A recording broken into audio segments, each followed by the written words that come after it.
What is up, guys? Marshall here. I'm welcome back to the Road to Rio as we power into episode 9. Now, Elias came in last time. He replaced Jar Jar right at the end of the last episode. He comes in, he looks pretty similar, but he doesn't have the 5-star skills. He's more defensive than Jar Jar. Jar Jar, he just constantly went forward and left Paulinho to clean up the defensive duties. The first team I come up against, he's got Malapa, he's got Pookie, and the rest is a Bundesliga squad. But I do get off to a great start. Kelvin should have scored there, but what his keeper should have done is not throw it straight to Lima, who punishes him in style. Great effort from range there from Lima right into the corner of the net.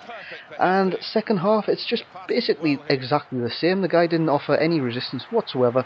Lima this time it finally works his way to Ibsen, and how about that for a finish on the left foot half volley right into the top corner of the net. And that's a fully deserved 2-0 win, because like I said, my opponent Chubas, he just offered no resistance whatsoever. Easy win. Now Cicinho is going to be out next, simply because I can't replace Kelvin and Gilvan because they've just been far too good. So out comes Cicinho, in comes Rafinha, who in my eyes is the best non-rare right back possibly in the game, definitely in Brazilian. He's got 79 pace, and that just helps massively. 77 passing, 78 dribbling, and the first team he comes up against is this kind of put together squad. He's got Bar up front alongside another guy in Juve from the same nation, I do believe. And how about this for a start? Juve, what an effort that is, what a hit. So despite the terrible chemistry my opponent has, he does take the lead. But I come back into it this time. Gilvan outfoxing his direct opponent before just chipping it in for Ibsen to get on the score sheet yet again. This guy scores some amount of goals from that CM position. He's constantly running forward, letting the other midfielders just sit back and relax.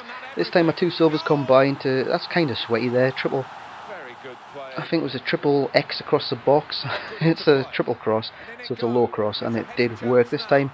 Very unlucky Lima, but it's Ibsen yet again, and that'll be second in the game. He's just a goal scoring machine from that LCM spot. Like I said, he does let Elias just sit in there, and Paulinho to cover while he goes forward. Gilvan, what can you say about this guy? Lovely Berbatov turn before I step over and just puts it under the keeper's legs, who was just coming out. That's just a great goal, just sums him up. Into the second half, it's Gilvan yet again. He wins a penalty. What was just a fresh air kick at first, because I did try and hit basically on the volley, but he chested it down for some reason. I don't understand it. Sometimes EA kind of gives you this button lag, which is ridiculous at times because it doesn't let you do what you want to do. Ibsen puts away the pen, gets his hat-trick, and gets me another non-rare gold. This time it was a tough choice between Gilvan, who has been amazing for me, absolutely amazing, and Kelvin. So I'm going to go for Kelvin and just keep Gilvan, and that's simply because Gilvan has been that good. Now I'm going to play Renato Augusto in at right forward. I know I could have had Alan. I think he's the only non-rare Brazilian right forward / right wing or even right midfielder, but I want to give Renato Augusto a chance with those 4-star skills. First team I come up against is a British Premier League team.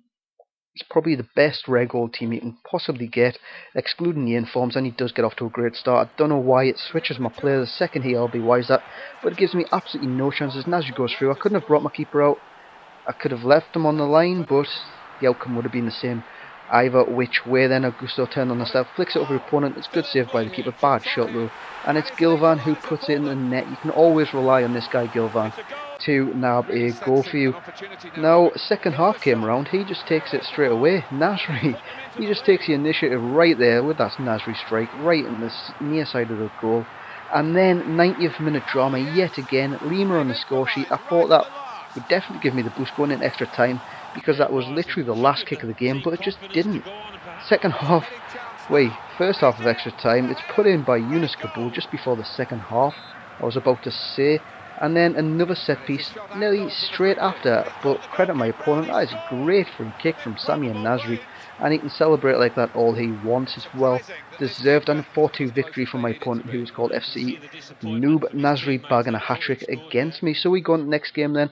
We have to win this one. Comes up against a La Liga squad. He's got in from Godado, Falcao, who, as you will see in this game, his accuracy in front of goal is just deadly, but I do take the initiative very early on. Elias with a few ball rolls or drag backs or whatever you want to call it before setting up Lima with that header. Was pinpoint right in the top corner there, and then I was talking about Falcao's accuracy. I give him literally a second of space and he just bangs that right in off the post. Great effort and that was from roughly 25 yards out. Great hit from Falcao, but I do get back in front. Quick free kick. This is just brilliant. Just snapping the passes before it'll be winding up with Gilvan, and it's just a simple tap in the end for Paulinho, and that just puts me in complete control. Renato Augusto this time. He has the ball, puts it across, chest volley back out. My opponent, as soon as he conceded that, he was away. 64 minutes on the clock. He could have came back because he was putting up a good fight. Just before that, he had a golden opportunity to equalise before it did break and get the goal. So I can't understand why he would back out when he was still very much in the game. So with that, we can say bye-bye to Gilvan, which is quite unfortunate. I would have definitely kept him throughout this whole series, if it wasn't for Neymar, of course, who's going to come in later on. But it's bye-bye to Gilvan and hello to Emerson, who comes in. Great amount of pace on this guy, 87 pace. And he's not bad at dribbling with the 81 pace, and that is it, unfortunately, for this episode, guys. Come back on Friday to see Emerson's first game for the club, along with the Rare Gold's first appearance in the series. Like if you enjoyed the vid, sub if you already haven't, and I will see you guys next time.